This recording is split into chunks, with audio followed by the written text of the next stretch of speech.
পরে দেখলাম এইবার ওখান থেকে গাছ ছাড়লো, তা দেখছি এখন বড় পাতা টাতা হয়ে বেশ এই সবে এরম সাইজ হয়েছে। আর সরবতি লেবু গাছটা এই নেই টবে বসিয়েছিলাম এরম বড়, তাতে এই সাইজের শরবতি গোটা 25-এ পড়ছে এবং মিষ্টি মানে মিস্ত্রির মতো মিষ্টি। ছোট সাইজ না? না না না না এরম বড় সিটি এরম সাইজ হয়েছে, সে মানে যা হয়েছে দারুণ হয়েছে। তো এই কাঁঠাল কত বছর পরে দেবে?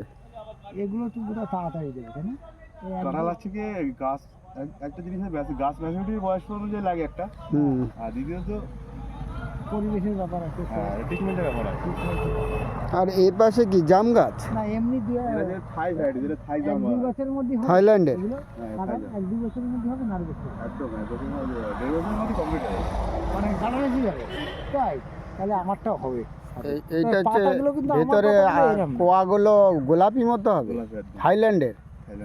থাইল্যান্ডের ও আর এই যে জাম গাছ। থাইল্যান্ডের কাঁঠাল গাছ। যে থাই জাম বলা হয়, ও থাইল্যান্ডের জাম। ও তার মানে এইখানে মাটিতে বসিয়ে দিয়েছেন, এটা মাদার হচ্ছে এটা। হ্যাঁ মাদার হয়ে যাচ্ছে, যেই এরম সাইজ হবে তুলে নেবেন আবার, তাই তো? আচ্ছা মানে একটু বড় করে 4 পিস নিলেই 4 পিস থেকে এইগুলো রেডি করি। ও 4 পিস বড় হয়েছে, তবে অনেক ডালপালা ছেড়ে গেছে এই 4 পিস থেকে আমাদের যে কটা আছে হ্যাঁ। এই 4 পিসের মাল। তো প্রথমে 4 পিস কিনেছিলেন, তার থেকে এত সব হয়েছে? 82 পিস মাল হয়েছে বাহ বাহ। 4 পিস। এইবার এইবার তো এবার একটা রাস্তা থেকে যে জামাটা হবে ওই বিক্রি হবে।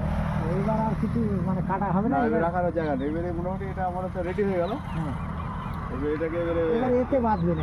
আর কাঁঠাল কটা এনেছিলেন? কাঁঠাল কাঁঠাল আমার আছে আমাদের অনেকদিন ধরে, আমার তো দেখা অনেক দিন ধরে করছেন। আর ও পাশে কি করেছেন ওই পাশটা দিয়ে? ওটা হ্যাঁ রবি লোক পুরো নার্সারি তো। কি ওটা? গোড়াদের পুকুর আছে না?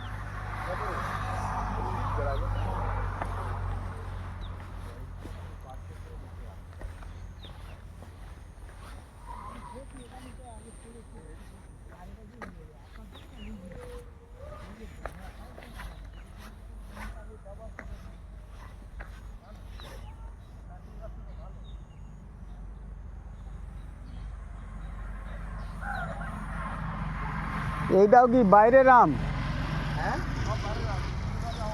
এটাও থাইল্যান্ড? এই আমের ভিতরটা কেমন থাকে? Pink colour. হ্যাঁ সব ছবি দেখা, হ্যাঁ এই গাছ দেখে যাই না।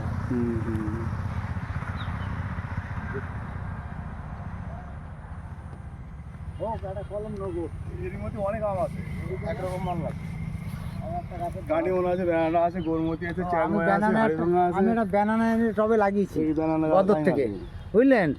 টবে বসিয়েছি ছোট টবে, তারপরে আবার চারিতে বসাবো একটু বড় হয়ে গেলি কদিন। এখন দেখি থাই জামটা এরকম জাম হবে। সব মনে হয় এত বড় বড় যেমন হবে। এই জামটা বাবা। এই দেখো। নতুন এসে মার্কেটে নেই এখন। হ্যাঁ এই থাই জামটা মার্কেটে নেই এখন, নতুন এসছে এটা। আর ব্যানানা আমটা দেখি দেখান তো, তো একটা জামও বসাতে হবে, টবে বসালেই হবে? হ্যাঁ বড় টপ লাগে, মাটি লাগে। বড় টবে তো বসাবো, মেসলায় বসাবো, আমার ছাদের পরে মেসলায় বসাবো।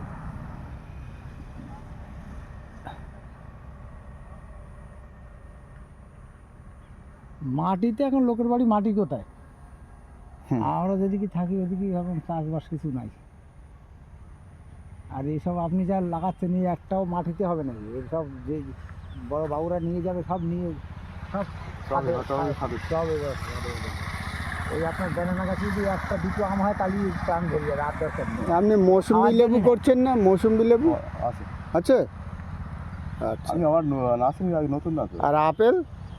আপেল হয় আপেল আমার আগে রেডি হয় না তো, আপেল আমরা অর্ডার হলে আমরা এনে দিই। মৌসুমি লেবুর চারা কিরম দামে বিক্রি করেন? মুসলিম থেকে আমাদের ছোটো গাছে তো ছোটো চারা বিক্রি করি আমরা বড় চারা বিক্রি করি না, আচ্ছা। আমরা ছোটো চারা বিক্রি করি। কত দাম? ওই 20 টাকা 25 টাকা 30 টাকা পিস। আর কাঁঠালের চারা? লোকাল নিলে আবার 100-150 টাকা পিস লোক। হ্যাঁ কাঁঠালের চারা? আমাদের যেমন গাড়ি লোড হয়, হ্যাঁ, আমাদের তো 200-400 যাবে। 200-400 টাকা 2-5 হাজার যায়। ওই দেখি তো ওই যে কোথায় ও পাশের যে নার্সারিটা থেকে মানে কন্টেনার একটা ছোট গাছ আম দেখেন আমার গাছই আম। এটা জাম তাই তো? না এটা জাম না, তাহলে এটা রুবি লঙ্ঘন। রুবি লঙ্ঘন রুবি লঙ্ঘন আবার কি? তো শ্যামল, হ্যাঁ রুবি লঙ্ঘন আবার কি? একটা ফল, এটা তো মাটিতে, রুবি লঙ্ঘন ফল? এটা তো মাটিতে। লঙ্ঘন আইটেম এটা। দেখো মাটিতে। এটা এটা এটা আমার মাদার গাছ ওরা দেখি ছবি। ওই মাঠে আছে এটা ও এর থেকে ছোট গাছ গাছ গাছ কি এই হাইটের গাছ তো কত ও। ফল হয়ে আছে আর- বছরে দুবার ফল আসবে এটা আর এই এর থেকে কেটে কেটে না এর থেকে ফলকি লাগে ফলকি লওয়ার পরে যেটা হয়ে যায় আম হ্যাঁ সেটাই রাখি তো বল ভেঙেতে যাবে আচ্ছা